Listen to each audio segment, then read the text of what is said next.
Just think, हम सब जानते हैं महात्मा गांधी, जिनके पास ना कोई आर्मी थी, ना कोई वेपन था और ना ही कोई पॉलिटिकल सपोर्ट, ना मनी, ना सोल्जर्स, ना रिसोर्सेज। फिर भी उन्होंने क्या किया? पूरी एम्पायर को झुका दिया, 1 बिलियन से ज़्यादा लोगों को मूव कर दिया बिना एक गोली चलाए। क्या था उनके पास? उनके पास था फेथ, अपनी एबिलिटी पर विश्वास।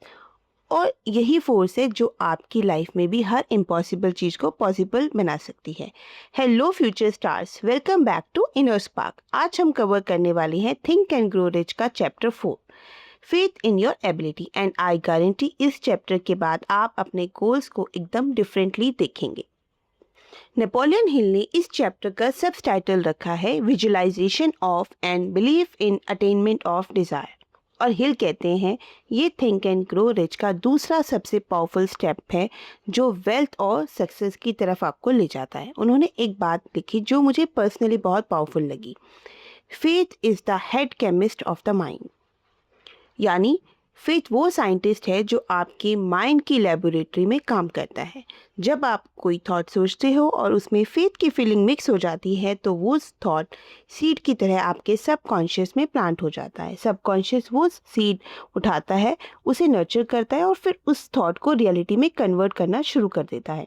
लेकिन यहाँ एक वार्निंग भी है, अगर आप नेगेटिव सोचते हो सेम फेथ के साथ, वो भी उतनी ही तेज़ी से रियलिटी बनती है।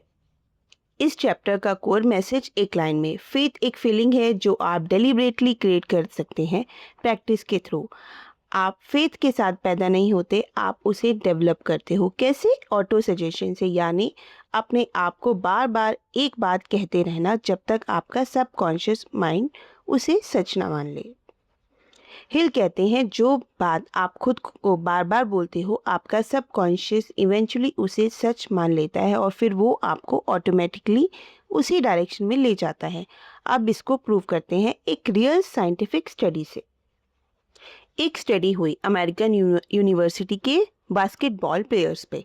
कोच ने प्लेयर्स को 3 ग्रुप में डिवाइड किया। ग्रुप 1 प्रैक्टिस ग्रुप, इन्हें कहा गया रोज कोर्ट पे आओ, डेली बास्केट शूट करो, प्रैक्टिस करते रहो। ग्रुप 2 रेस्ट करो, इन्हें कहा गया घर जाओ, 3 हफ्ते ना प्रैक्टिस करो ना बास्केटबॉल के बारे में सोचो, बस रेस्ट करो।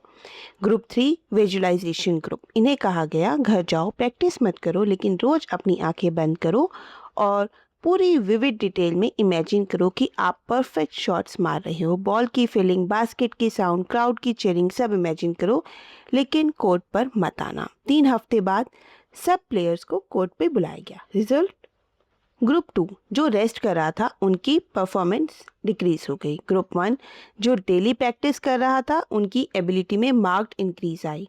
और ग्रुप 3 जो सिर्फ घर पे बैठ के इमेजिन कर रहे थे, उनकी एबिलिटी में भी ऑलमोस्ट सेम इंक्रीज आई जितनी प्रैक्टिस ग्रुप की थी।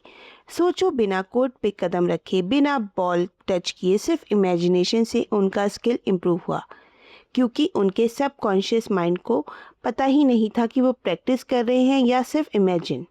सबकॉन्शियस माइंड रियलिटी और विविड इमेजिनेशन में फ़र्क नहीं करता।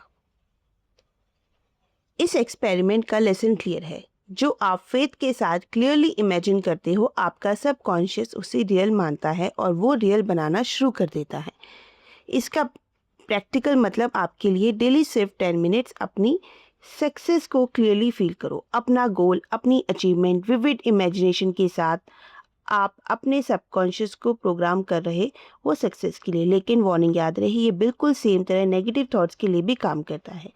अगर आप बार बार सोचते हो मुझसे नहीं होगा, मेरा लक खराब है, मैं फेलियर हूँ, तो आप अपने सबकॉन्शियस माइंड को फेलियर के लिए प्रोग्राम कर रहे हो। किल कहते हैं the subconscious mind makes no distinction between constructive and destructive thought impulse. Choose wisely, जो आप चाहते हो वही आप बन जाते हो। अब एक एज ए एग्जाम्पल जो आपने कभी इस कॉन्टेक्स्ट में सोचा ही नहीं होगा, महात्मा गांधी। नेपोलियन हिल खुद इस चैप्टर में गांधी का एग्जाम्पल देते हैं, जिनके पास कोई आर्मी नहीं, कोई वेपन नहीं, कोई पॉलिटिकल पावर नहीं थी, ना मनी, ना वेटरशिप, ना रिसोर्सेज। फिर भी उन्होंने क्या किया? 1 बिलियन लोगों को मूव किया, पूरी एम्पायर को झुका दिया, अकेले सिर्फ अपने फेथ के दम पे। कैसे? गांधी के पास एक चीज़ थी, एब्सोल्यूट अनशेकेबल बिलीफ। एक थॉट जो उन्होंने बार बार रिपीट किया अपने मन में, अपने फॉलोअर्स के मन में और पूरे देश के मन में। हिल कहते हैं दुनिया की कोई भी फिजिकल फोर्स वो नहीं कर सकती जो फेथ कर सकती है। गांधी वाला एग्जाम्पल एक और डीप लेसन देता है। फेथ सिर्फ आपको पर्सनली नहीं बदलता, वो आपका पूरा एनवायरनमेंट बदल देता है। जब आप अपनी एबिलिटी के साथ जेन्युइनली बिलीव करते हो, वो आपकी आवाज़ में आती है, वो आपकी एक्शंस में दिखती है और लोग ऑटोमेटिकली आपकी तरफ अट्रैक्ट होते हैं। अपॉर्चुनिटीज आपकी तरफ अट्रैक्ट होती हैं।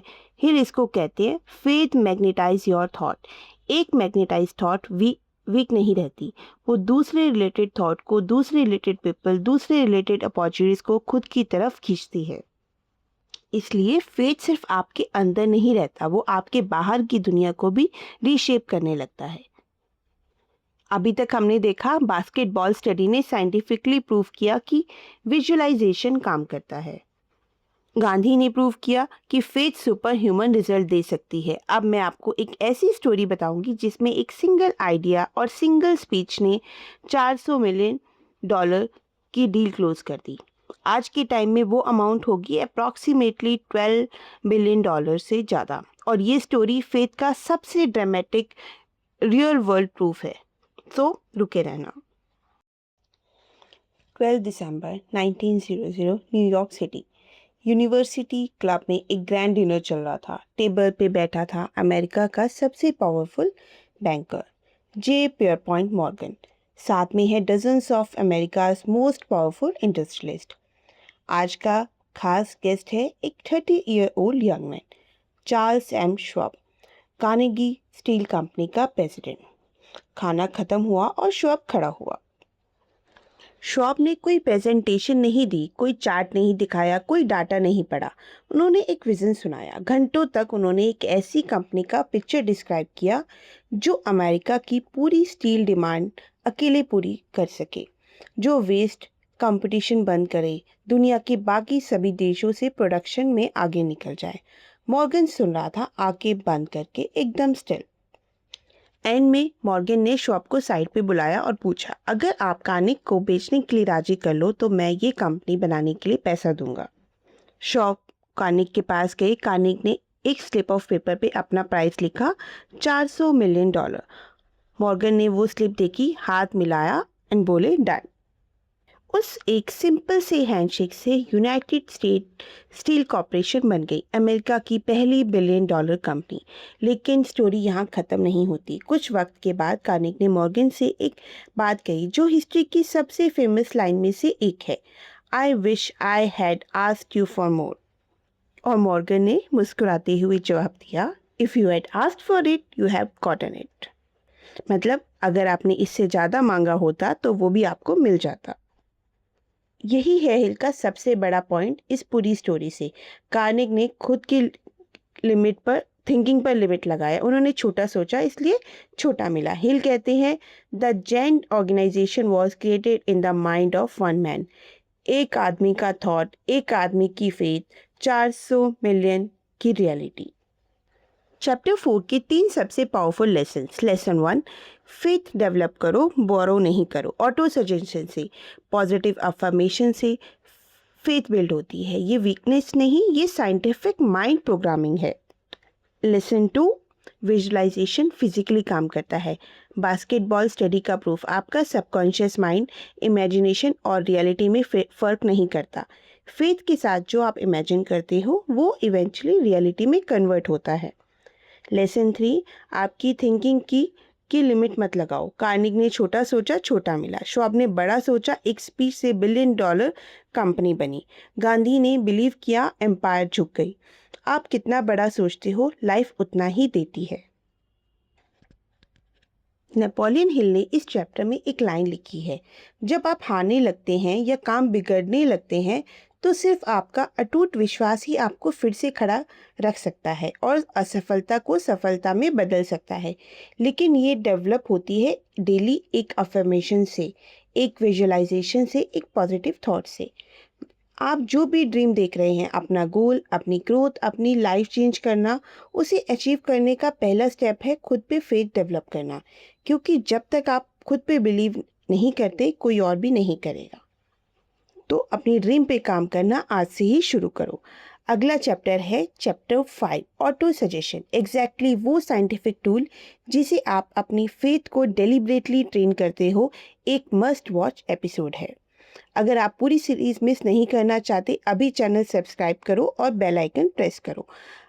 और अगर ये चैप्टर ने कुछ भी आपके अंदर स्पार्क किया तो वीडियो को ऐसे पर्सन के साथ शेयर करें जो इसे अभी फेथ की ज़रूरत है। मिलते हैं नेक्स्ट वीडियो में, तब तक के लिए believe in yourself. Goodbye, take care.